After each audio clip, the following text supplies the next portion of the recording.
తాకట్లో ఉన్న మీ బంగారాన్ని విడిపించి ఆ రోజు ఆన్లైన్ రేటుకి కొంటాం. Sharma gold company. నమస్కారం అండి, సుమన్ టీవీకి స్వాగతం. నేను గీతాంజలి. ప్రస్తుతం మనతో పాటు ఉన్నారు భారతీయ శంకరపీఠం వ్యవస్థాపకులు, ప్రముఖ జ్యోతిష్యులు, ఆధ్యాత్మికవేత్త బ్రహ్మశ్రీ అన్నవరపు తిరుపతిమూర్తి అవధాని గురువు గారు. వారితో మాట్లాడి చంద్రగ్రహణం మనకి కనిపిస్తుందా, ఒకవేళ కనిపిస్తే కనుక మనం నియమాలు పాటించాలి అంటారు. ఎటువంటి నియమాలు పాటించాలి, ఈసారి వస్తున్నటువంటి ఈ చంద్రగ్రహణం ఎలాంటి ప్రభావాలను చూపబోతోంది ఎవరెవరి పైన, ఇవన్నీ తెలుసుకుందాం. చంద్రగ్రహణం అనగానే మనలో ఒక చిన్న భయాందోళన నెలకొంటుంది. సూర్యగ్రహణం మొన్న, అలాగే ఇప్పుడు చంద్రగ్రహణం. ఈ మధ్య వ్యవధిలో చాలామంది చాలా పరిస్థితులు ఎదుర్కొన్నారు. వీటికి కారణం ఏంటి, అలాగే మున్ముందు కాలంలో కూడా ఇవి ఉంటాయా, ఎన్నాళ్ళ వరకు ఈ ప్రభావాలు ఉంటాయి, ఎటువంటి పరిహారాలు చేసుకోవాలి తెలుసుకుందాం. గురుగారితో మాట్లాడదాం. గురుగారు నమస్కారం అండి.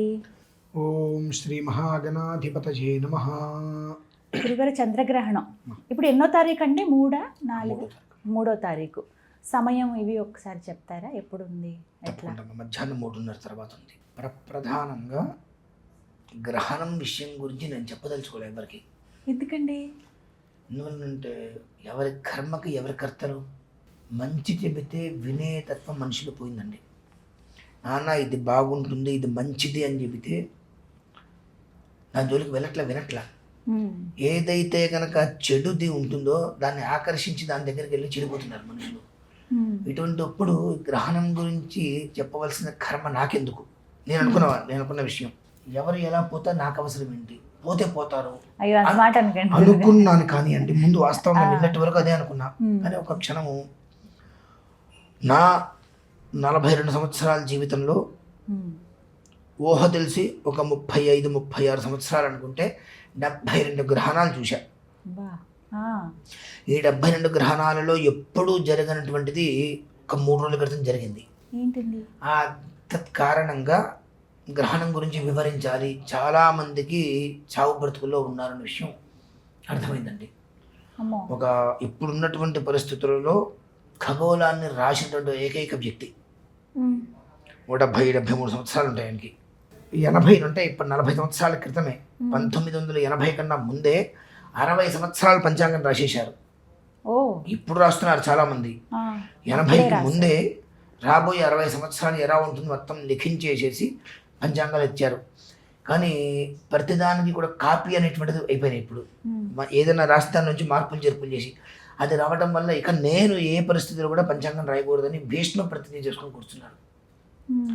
ఆయన్ని కలవటం కోసం అని చెప్పి తలపండిన మహామహులు, ఆయన చూపు మా మీద పడ్డ మా జీవితాలు మారిపోతాయి అని, కొన్ని లక్షల మంది జీవితాలు మారాయి. అట్లా ఆయన చూపు మా మీద పడ్డ మా జీవితాలు మారతాయి అని చెప్పి ఇంటికి వచ్చి రోజుల తరబడి కూర్చొని కనీసం చూపు కూడా చూడకుండా వెళ్ళిపోయిన వాళ్ళు చాలా మంది ఉన్నారు. చెప్తా ఎందువల్లనంటే వితౌట్ నా పర్మిషన్ లేకుండా నువ్వు నా ఇంటికి వస్తే నేను ఎందుకు మాట్లాడాలి? నువ్వు ఎవరివైతే నాకెందుకు, నువ్వు ఎవరివైనా కావచ్చు కాక, డోంట్ కేర్. నేను రమ్మన్నప్పుడు నువ్వు రావాలి, నా అనుమతి నుండి నువ్వు రాకూడదు.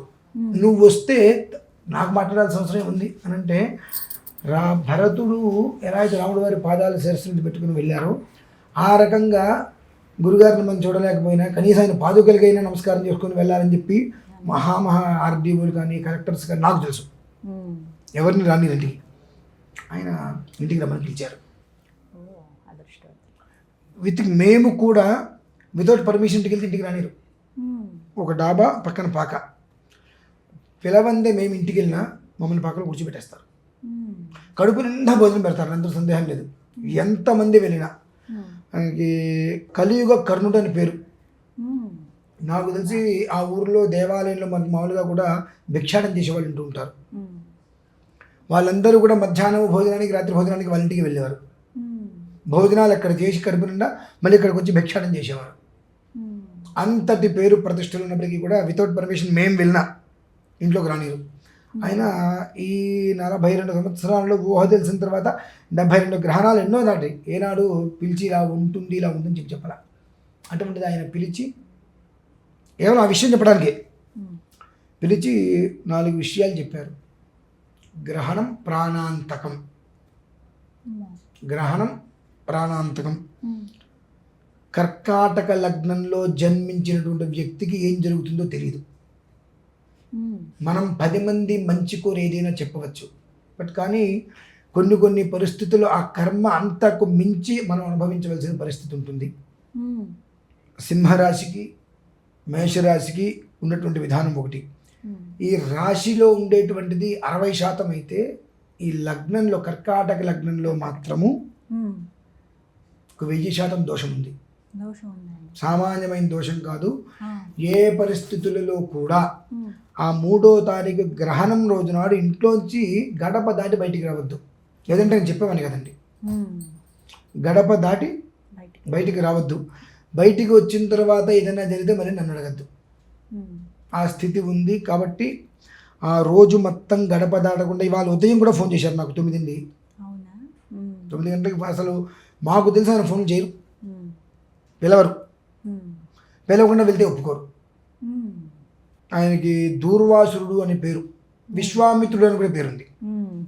అటువంటిది ఇవాళ ఉదయం కూడా మళ్ళీ అదే చెప్పారు ఫోన్ చేసి, ఏ పరిస్థితులలో 3వ తారీఖు గ్రహణం రోజునాడు గడప దాటి బయటికి కాలు పెట్టకు.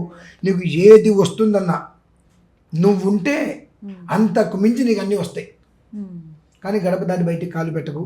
ఆ రోజునాడు ప్రశాంతంగా మహాలింగార్చన చేసుకో. మర్నాడు ఉదయం పొద్దున్నే ఈ గ్రహణానికి సంబంధించినటువంటిది ఒక వెండి సర్పము, ఒక రూపు చంద్రబింబం, తర్వాత వెండి గ్లాసు, ఒక వస్త్రంతో కలిపి పొద్దున్నే దానం ఇచ్చే. ఇది చేసుకోగలిగితే తిరిగి ఉండదు అని చెప్పి ప్రత్యేకంగా చెప్పేటప్పటికీ అనుకున్నా. సరే, ఎవరు ఎలా ఉన్నప్పటికీ కూడా కొంతమంది అయినా విశ్వసించే వాళ్ళు ఉంటారు. మేషరాశి సింహరాశికి ప్రభావం అయితే గట్టిగానే ఉందన్నారు. అంతకు మించి 1000% కర్కాటక లగ్నంలో ఎవరైతే జన్మించారో వారికైతే చాలా దారుణమైన స్థితి ఉంది అనేటువంటిది బాగా చెప్పడం జరిగింది. ఆ విషయం అనేటువంటిది తెలియచెయ్యాలి ప్రతి మనిషికి. గ్రహణ నియమాలు ఏమిటి అనే విషయం పక్కన పెడితే, ఆ రోజు 3వ తారీఖు ఉదయం నుంచి 4వ తారీఖు ఉదయం దానం ఇచ్చే వరకు గడప దాటి బయటికి కాలు పెట్టవద్దు. ఇది వాళ్ళు ఇప్పుడు వినేటువంటి వాళ్ళు హెచ్చరిక అనుకోవచ్చు, జాగ్రత్త చెబుతున్నాను అనుకోవచ్చు, ఆయన ఏదో ఆయన నోటి దోల కొద్ది చెబుతున్నాడు అనుకుంది. ఇందాక అదే అన్న, ఎవరి కర్మకి ఎవరి కర్తలు. చెప్తే వినాలి ముందు, విన్న తర్వాత నువ్వు ఆచరిస్తావా ఆచరించవా అనే దృష్టి నువ్వు నిర్ణయం తీసుకో. వినటానికి కూడా నీకు పూర్తిగా మనస్కరించలేదు, ఏముంది అనుకున్నప్పుడు నీ జీవితాన్ని ఎవరు మార్చలేరు అనేటువంటిది మాత్రం ఖచ్చితంగా ప్రతి మనిషి తెలుసుకోవాల్సిందేనండి. ఎందువల్లంటే అందుకని అంటే నేను వద్దు అనుకున్నాను ఎందుకు చెప్పాను అంటే, అంతటి పెద్ద మనిషి నాకు తెలిసి మహామహుడండి, సామాన్యమైన వాళ్ళైతే కాదు. ఇంటికి వచ్చి మాట్లాడకపోతే 4 రోజుల పాటు మళ్ళీ అమ్మ మేము వెళ్ళొస్తామమ్మా అని అమ్మగారికి ఆవిడికి నమస్కారం చేసి వెళ్ళిపోతే, వాళ్ళ ఊరిలోకి దిగంగానే అమ్మ మేము దిగామమ్మా అని ఫోన్ చేస్తే, దిగారా గురుగారు ఒకసారి రమ్మన్నారు అని చెప్తే తిరుగు బస్సు ఎక్కి వచ్చేసిన వాళ్ళు ఉన్నారు. మళ్ళీ వస్తే గురుగారు అంటే దేనికి వచ్చా, 4 రోజుల తర్వాత మళ్ళీ వెళ్ళొస్తే దేనికి వచ్చావయ్యా అంటే, ఏం లేదు గురుగారు మిమ్మల్ని చూడాలని చెప్పి వచ్చాను, చూశాక బయలుదేరి వెళ్ళిపో. అంటే ఆయన మాట విన్నా చాలు. అంటే ఈ గ్రహం నువ్వు అక్కడ ఉండి శాసిస్తాడండి వాళ్ళ ఆయన. రేపు ఉదయం 10:20 ఏం జరుగుతుందో రాసిస్తే జరిగి తీరాల్సిందే. అటువంటి వ్యక్తి భూమి మీద ఇంకెవరూ లేరు. ఆయన పిలిచి ప్రత్యేక ఫోన్లో కూడా చెప్పచ్చు, నువ్వు రా అని చెప్పి పిలిచి, మామూలుగా అంత తొందరగా ఏ పరిస్థితుల్లో కూడా రమ్మని చెప్పరు. అటువంటిది పిలిచి 15 నిమిషాలు మాట్లాడటానికి, కేవలం 15 నిమిషాలు నాతో ఈ విషయం గురించి మాట్లాడటం కోసం పిలిచి విషయం చెప్పారు అంటే అందులో ఎంతటి ప్రభావం ఉంది, ఎంతటి దారుణం మనం చూడబోతున్నాము. మేషరాశి సింహరాశికి ఎంతటి ప్రభావం ఉంది, ఈ రెండు పక్కన పెడితే అంతకమించి కర్కాటక లగ్నం 1కి 10 సార్లు ఇదే మాట చెప్పారు. ఈ లగ్న ప్రభావం ఉంది కాబట్టి ప్రాణం పోతుంది అన్నా, ఏదన్నా నీకు ₹1,00,00,000 డబ్బులు వస్తాయన్నా గడప దాటి కాలు బయటికి పెట్టద్దు. మర్నాడు 4వ తారీఖు ఉదయం దానం ఇచ్చే వరకు అని చెప్పి ఉన్నారు. కాబట్టి కొంతమంది అయినా ఈ కర్కాటక లగ్నం వారు, ఈ మేషరాశి వారు వీరు చూసి జాగ్రత్త పడతారు. ఎందుకంటే ఈ మేషరాశి వారికి అమోఘమైన యోగం రాబోతుంది. 5.5-6 సంవత్సరాలు తిరుగులేదు వాళ్ళకి. వాళ్ళు ఏది పెట్టినది బంగారమే. అంతటి అంత అద్వితీయమైన యోగం ఉంది. దానికి గండం కాబట్టి ఏ పరిస్థితులలో కూడా ఎన్ని పనులున్నా ఆ ఒక్కరోజు అదొకటి చాలా, అంటే దానం ఇచ్చేటప్పుడు వెండి గ్లాసు అంటే వెండి పాత్ర ఒకటి, సర్పం, వెండి సర్పం ఒకటి, బింబం, చంద్రబింబం ఈ మొత్తం ఒక తెల్లటి వస్త్రంలో పెట్టేసి పొద్దున్నే తీసుకుంటారా అండి? ఎవరైనా తీసుకుంటారా? నేనైతే ఆ రోజు ఉదయం 6:30 కల్లా ఇంటికి రమ్మని చెప్పి ఒక ఆయన్ని చెప్పేసారు. దారదత్తం చేసుకుంటానండి, వచ్చి నేను మీకు అది వచ్చేసేస్తే మీకు దానం ఇచ్చేస్తా అని చెప్పాను. మరి ఆ రోజంతా ఏం చేయమంటారు? గ్రహణం రోజంతా, గ్రహణం రోజంతా కూడా పరమేశ్వర ఆరాధన చేసుకుంటూ సాయంత్రం గ్రహణం 3:30 సమయంలో గ్రహణం ప్రారంభం నుంచి నేనైతే ఇంట్లో మహాలింగార్చన చేసుకుంటా. మహాలింగార్చన పూర్తయ్యేంత వరకు నేను లైవ్ పెడతా, కనీసం అది చూసి నమస్కారం చేసుకోమనండి.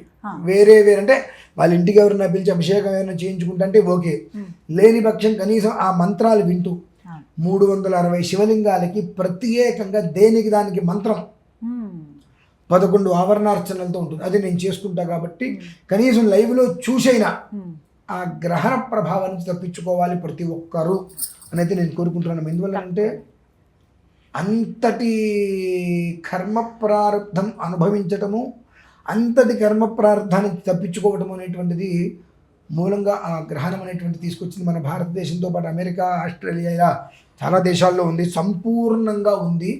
చెప్పాగా ఊహ తెలిసిన తర్వాత 72 సూర్యచంద్ర గ్రహణాలలో ఇంతవరకు నేను ఏనాడు ఆయన మమ్మల్ని పిలిచింది లేదు, మేము వెళ్ళింది లేదు, మొదటిసారి జరిగింది. కాబట్టి ఎంతో అసలు మామూలుగా నేను ఎవరి మాట వినడం తెలుసు, అతనికి ఏం చెప్పినప్పటికీ కూడా వినడం తెలుసు, అయినప్పటికీ కూడా పిలిచి చెప్పారు అని అంటే ఓకే. మనం కొన్ని పరిస్థితుల్లో పెద్దల మాట మనం కాదనకూడదు. చెప్పారు అని అంటే ఎందుకు చెప్పారు, ఆచరిస్తే మంచిదే కదా. అంతే కదండి. ఇప్పుడు ఏదన్నా అనర్థం జరిగితే కుటుంబం రోడ్డు మీద పడుతుంది, ఆచరించాము, ఎలాంటి అనర్థం జరగలేదు, ఇంట్లోంచి బయట కదలద్దు అన్నారు, మంచిది. కాబట్టి ప్రతి మనిషికి యథావిధిగా మాత్రం ఈ విధానాన్ని అనుసరిస్తే చాలా మంచిది. సింహరాశి, మేషరాశి ఈ రెండిట్లకి 60% ఉంది అంటే కర్కాటక లగ్నానికి 1000% ఉంది. ఈ విషయం గుర్తుపెట్టుకోవడం మంచిది. వివరించారు, ధన్యవాదాలు గురుగారు. ప్రేక్షకులందరికీ కూడా విన్నపం అండి, ఎవరిని భయపెట్టాలని ఈ వీడియో చేయటం కాదు, ఒక ఇంత జాగ్రత్తగా ఉంటారనే భావన. గ్రహణం ఉంది మనకు అనిపిస్తుంది కాబట్టి కొన్ని నియమాలు మనం పాటించుకుంటాం. విశేషంగా ఏదైతే గురువుగారు చెప్పారో మేషరాశి, సింహరాశి, అలా కర్కాటక లగ్నం వాళ్ళు ఇంటి పట్టునే ఉండి మీరు చక్కగా భారతీయ శంకరపీఠం వారి యూట్యూబ్ ఛానల్లో గురువుగారు అభిషేకం చేస్తారు, శాస్త్రోక్తంగా మంత్రోక్తంగా. అది మీరు వింటూ ఆ రోజంతా గడపండి, స్వామివారి ధ్యానంలో ఉండండి. తర్వాత రోజు ఏవైతే చెప్పారో ఆ దానాలు ఇవ్వండి, అంత మంచి జరుగుతుంది. స్వామి పైన భారం ఎంత. నమస్కారం.